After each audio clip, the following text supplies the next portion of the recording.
You ever notice how the quietest moment in your life can hit like a train? That's how it was the day I watched my own mother walk out my front door with nothing but an old suitcase and a half-broken heart. And I just stood there, arms crossed, pretending it was the right thing to do, while my wife Tanya lingered behind me, barely hiding the look that said, "Finally, we're done with this."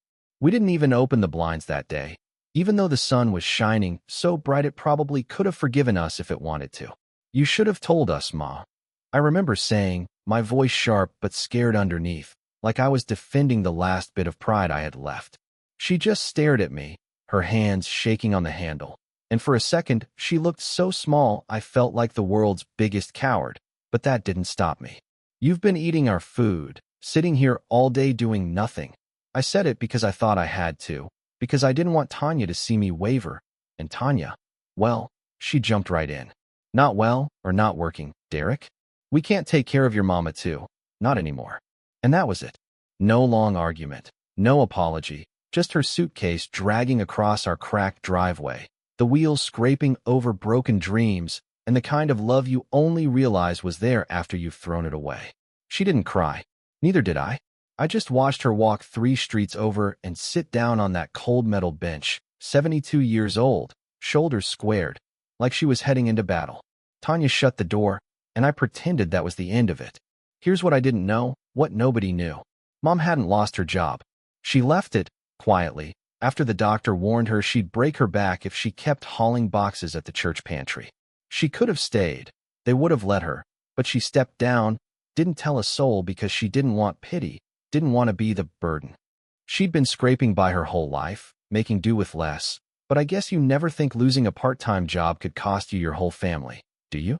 And that house we lived in used to be hers, paid off with years of cleaning motel rooms and skipping lunch so I could have a new pair of shoes for graduation. She signed it over to me, made me promise I'd always take care of her, forever, I said. I didn't realize forever could expire. But while I was counting pennies and pride, my mom had her own secret. Decades back, after my dad died in that work accident, she got a modest settlement, nothing special, except for a deed buried in the paperwork, some land out in the sticks left by an uncle nobody remembered. No water, no road, basically worthless, or so everybody said. But she never sold it, just kept paying the taxes, holding on to it, just in case. Last fall, some kid in a suit showed up, said a developer wanted to buy up land for a solar farm, and offered her enough money to make her sit down. She made sure it stayed quiet, put the money in a trust managed by the church under Dad's name. Nobody knew, not even me. So when she left my house that day, yeah, she had an empty purse, but she also had a checkbook and a bank card tied to $1.4 million. You believe that? She spent her first night at a women's shelter, not because she needed to, but because she wanted to be somewhere she'd be understood, where nobody looked down on her. She shared her food, listened, smiled at strangers, and in the morning, bought herself a little fixer-upper cottage at the edge of town, paid cash, no fuss.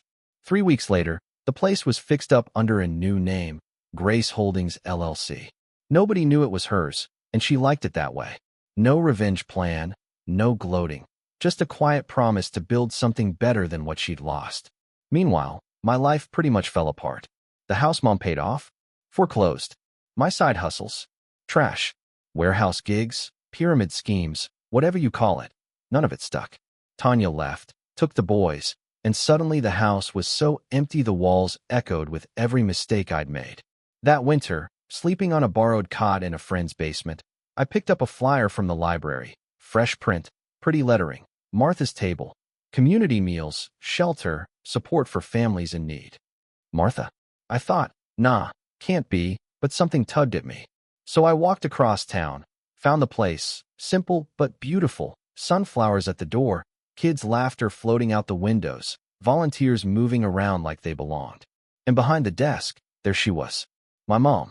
She looked older, sure, but stronger, steadier, like all the worry lines had faded into something deeper. Peace, maybe. "Mama," I whispered, and she looked up. Didn't flinch, didn't scold. She came around the desk, took one look at me, and said, "Come inside. You look cold." We sat at a little table in the kitchen. I glanced around, couldn't believe any of it. "This is yours?" I asked, like an idiot. She nodded. I thought you had nothing, I said. I had peace, she replied, and enough. My hands shook as I held the mug she'd given me, the silence thick between us. Why didn't you tell me about the money? I asked. She just looked at me and said, would it have changed anything? I didn't have an answer. She kept going. I wanted to know who'd stay when I had nothing to offer. That's who I want to build for. Not for riches. For purpose. I could barely speak. I was awful to you. I threw you out. She reached across and squeezed my hand. You forgot yourself. Doesn't mean you can't come back. Tears fell, but she didn't judge. That's the kind of forgiveness I never earned, but she gave it anyway. That spring, I started showing up to help, fixing tables, carrying boxes, serving meals. Eventually, they gave me a job coordinating donations, but honestly, the real work was just sitting with Mom on Friday nights, watching the sunset, learning how to be her son again. One night, she handed me an envelope. Inside was the old deed to our family house and the voided check from the land sale, framed like a lesson. You don't owe me anything, she said, but now you know what happens when love comes before pride. For the first time, I saw her for who she really was. Not just my mother, but a woman who built an empire of kindness out of nothing but faith and a second chance. Years later, when Martha passed quietly in her sleep, her funeral filled the church with people from every corner. Shelters, schools, churches, folks who'd only known her as the lady who fed them and listened when nobody else would. No headlines, no gold caskets, just story after story about the woman who had nothing but still managed to give everything. And me? I stood up there with her apron in my hands, barely holding it together, and said, my mother walked out of my house once with just a suitcase and a quiet heart, and in that silence she built something bigger than any of us ever saw. She didn't just feed people, she forgave them. Behind me, carved above the door, were the words she'd chosen when Martha's table opened. The doors that close behind you can't match the ones you open for others. I guess, in the end, you never really know what someone's carrying with them: grief, hope, a fortune, or just a little bit of forgiveness. And sometimes, the people we cast aside turn out to be the ones who teach us what family and second chances really mean. So tell me, do you think love should come before pride? What would you have done in my place? Drop your thoughts below. Argue, disagree. Heck, that's what this is for. That's the only way we get better.